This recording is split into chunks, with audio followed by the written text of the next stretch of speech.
তুমি গরু নাকি ছাগল? আমি কোরবানি দিয়েছি গরু। আমি গরুর মাংস খেতে অনেক পছন্দ করি। কালা ভুনা কিংবা মেজবানি মাংস, এই দুইটার যে কোনো একটা না থাকলে আমার মনে হয় যে কোনোভাবেই ঈদ ঈদ মনে হচ্ছে না। হ্যালো, ঈদ ময়না মোবারক। পাখিটা ঈদ মোবারক।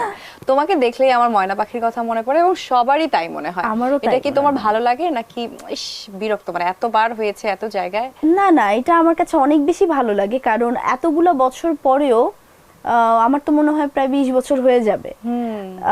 এতগুলো বছর পরেও এই জিনিসটা যেহেতু সবার মনে আছে, সো ইটস লাইক ইয়েস, আমার অনেক বেশি ভালো লাগে।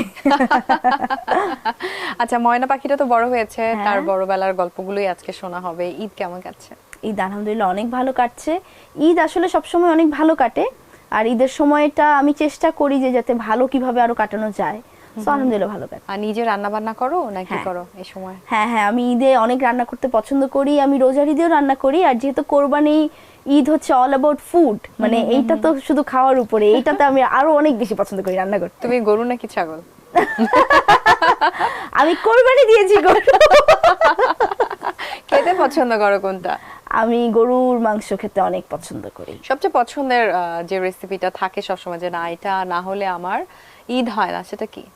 কালা ভুনা কিংবা কালা ভুনা। মেজবানি মাংস, এই দুইটার যে কোনো একটা না থাকলে আমার মনে হয় যে কোনোভাবেই ঈদ ঈদ মনে হচ্ছে না। তুমি কি নিজেই রান্না করো আমি সব? নিজেই রান্না করি। আমি মেজবানিটা অনেক ভালো করি, কালা ভুনাটাও ভালোই হয়, বাট মেজবানিটা অনেক বেশি ভালো হয়।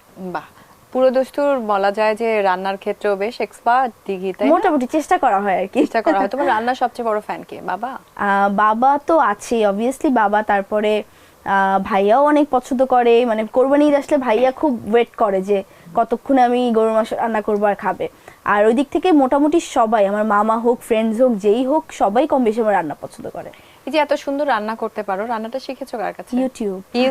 ইউটিউব আসলে আমাদের সবার জন্য অনেক এটা বড় বেসিক্যালি শিক্ষক। শেখা হয় আমার যখন লকডাউন ছিল, তখন অ্যাকচুয়ালি কিছু যখন করার ছিল না, কি করব। হ্যাঁ, তখন সবাই শেফ হয়ে গিয়েছিল হ্যাঁ, বাসায়। এবং তখন একটা জিনিস হয়েছিল কি, আমার বাসায় তখন কোনো মেইড ছিল না। আমার যে মেইডটা ছিল সে দেশের বাড়ি গিয়ে আটকে গিয়েছিল।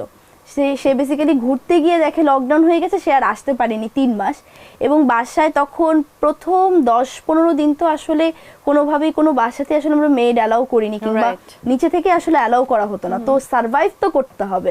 সারভাইভটা করার জন্য দেখা যেত যে বাবা টুকটাক কিছু চেষ্টা করতো, এবং আমি তখন যে না, এবার হচ্ছেই না, সারভাইভ করতে হলো তো রান্না করতেই হবে, তখন আসলে ইউটিউব দেখে দেখে কিছু রান্নার চেষ্টা করে, এবং তারপরে জিনিসটা না একটা সময় ভালো লেগে গেছে। বাহ, চমৎকার।